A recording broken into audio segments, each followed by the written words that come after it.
Welcome to the Flexible Curricula channel, your one-stop for anything education with your host, Nate Berman. Though we normally consult for schools and districts, we also strive to help parents who really want to be in the know for their child's education.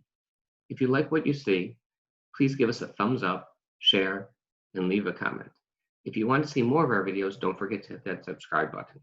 Now, today's video, unlike the past couple, is focused on parents instead of the schools. Today's video's topic is what are the 5 biggest mistakes a parent makes in their child's education. And I appreciate for my daughters giving a low-tech grouping of numbers so this way I can show them off. Starting with number 5. Normally at the end of the day, kids come home or at the dinner table, parents ask, "How was your day? What did you learn today?" These sound like very solid questions, a bit of concern, and invested in what their child did for the day. However, you're going to probably get limited results, especially when they become adolescents. One-word answers tend to be the norm. So how do you get around that? The answer is by asking a different question, which helps promote a different result. That question is, did you ask a good question today? Or what good question did you ask today? When you pose it like that, you are encouraging your child to ask questions. We learn by asking questions. We grow by asking questions. Now, the answers might not always be the answers we want, but we do grow. When we're little, we ask why? And we learn that way. Sometimes we learn what not to do. Sometimes we learn what to do, but we learn and gain valuable information as we grow. Why does it stop as a child gets older? Asking those questions is helping to encourage investment and continued engagement in your learning, and to help your child stay that type of student that's engaged. Then asking this question day in and day out when they return home from school helps encourage that mindset. Now for number 4. This deals with parent to the teacher or school communication. Now, there's 2 types. One, you've got the parent type as one extreme that waits for the school to contact you and otherwise doesn't bother. And then there's the other side, the helicopter parent, who will be engaging the school leadership and teachers possibly many times a day. There is a healthy balance. And what is the purpose of this balance is really what makes the difference, because neither extreme is healthy. Although teachers and schools should make it a point to invest in ongoing communication with all the parents in the school, being proactive as a parent to start this is not a bad thing, and to help start that dialogue, to not just advocate for your child, but to work together with the school to support the child. A wise gentleman, African-American gentleman who was a security guard at a school that I student taught at many years ago, had said that school and parents are like bookends for the child.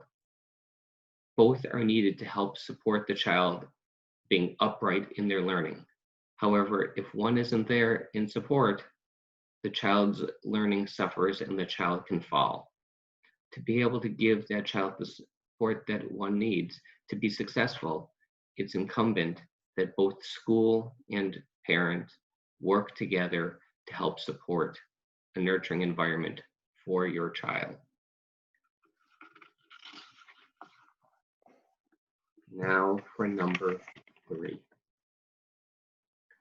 That is the teacher's role. There's 2 extremes as how some parents might see the teacher's role. The first is, your job is to listen to the teacher, or the teacher's always right. The other extreme, a disenfranchised approach, is, what do the teachers know? They know nothing. Well, you tell me what to do and I'll deal with it, and the teacher knows nothing.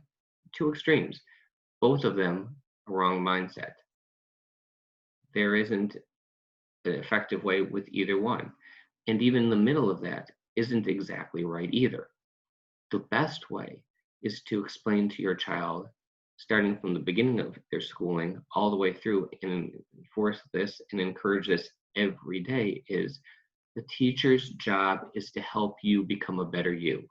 If your child is taught that, now that will create a much different mindset of how to respond to the teacher. Now you can also explain to the students that and your child that no person is perfect. So a teacher won't be perfect.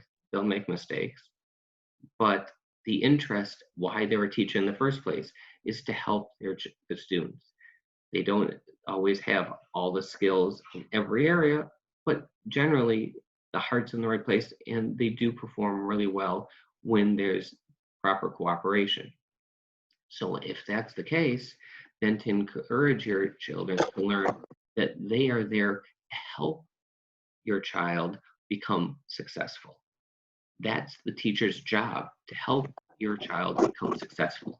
And if you keep encouraging that and repeating that and repeating that, then the child realizes that the teacher his job is to be an advocate for your child, not an adversary.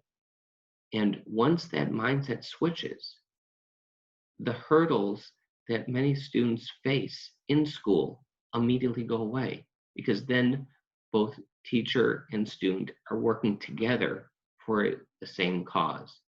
And this will help the child and will also potentially help the teacher in helping your child, because then the teacher sees a certain level of engagement and desire, and the teacher will respond in kind. Then we move on to number 2.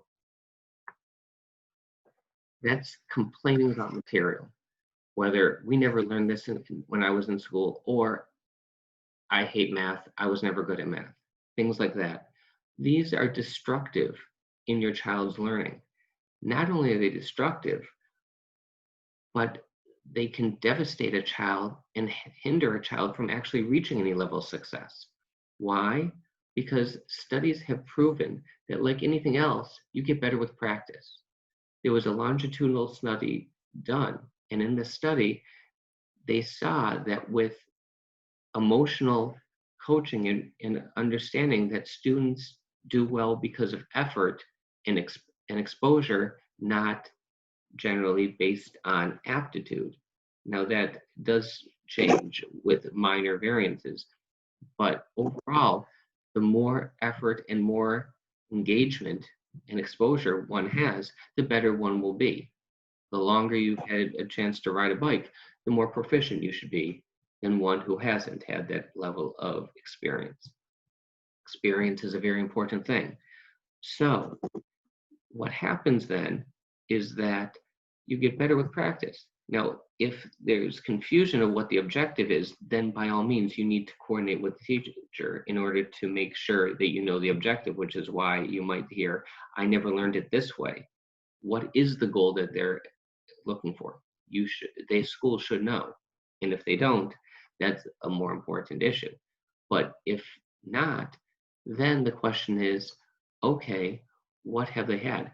This a longitudinal study that I was starting to explain had dealt with middle school students.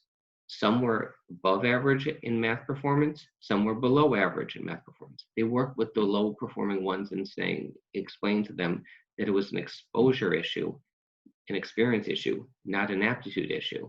And that was the difference that started them along way back when, in their earliest schooling memories of math, they realized they weren't good. Why? Because other students did better than them from the first test. Well, many times kids go into school with some exposure to things. Some kids have more practice with certain athletics. Some kids have more experience in reading. Some kids have more experience in math and various other topics. It happens. And as a result, they're more proficient just by exposure. So if that's the case, then that can be overcome with more exposure and more experience. And after a year and a half, the two groups, strong and weak, as what they were initially thought to be, turned out to be statistically about the same. And if they're statistically equal, then what does that mean? It's not aptitude that's the difference, it's exposure. And reminding your child that just with practice, they get better. is a positive way. It helps build resilience. It's one way, which leads us to our number one aspect. And for number one, that's the mistake parents make of rewarding smarts or aptitude. Continually telling your child, oh, you're so smart, or my child's brilliant, or my child's so gifted. Well, that may be true, but the problem with that is eventually they will be around people of similar aptitude. And when that happens, they will hit a wall. The later in life that happens, the worse it is. So instead of being that big fish in that small pond, they become a regular sized fish in an ocean. And when you're a regular sized fish in an ocean, that's not that special.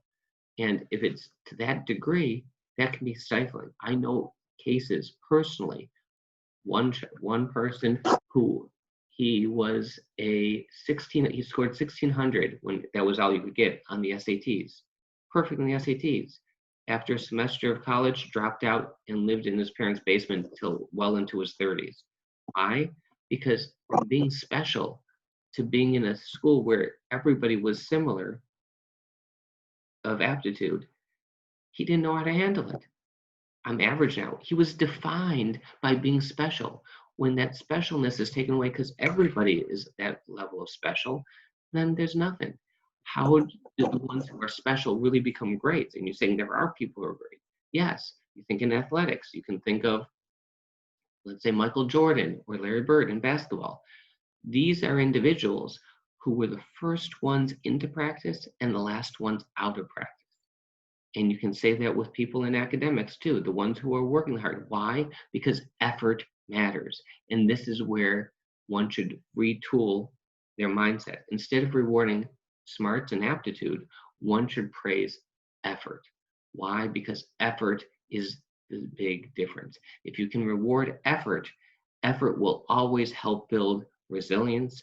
Effort will always allow you to continue on, retool, rethink. Nobody is perfect. And so nobody in athletics wins every game, they lose. So what did you learn from that? How can you go back next time? If they don't have resilience, if they don't have effort, then okay, I didn't win, keep winning. I must be a failure. I'm done. Or in academics, I kept getting top score in the class. I'm now not getting the top of the class. I'm second, I'm third. I'm nobody. Why bother? That's happened. That's happened to many people.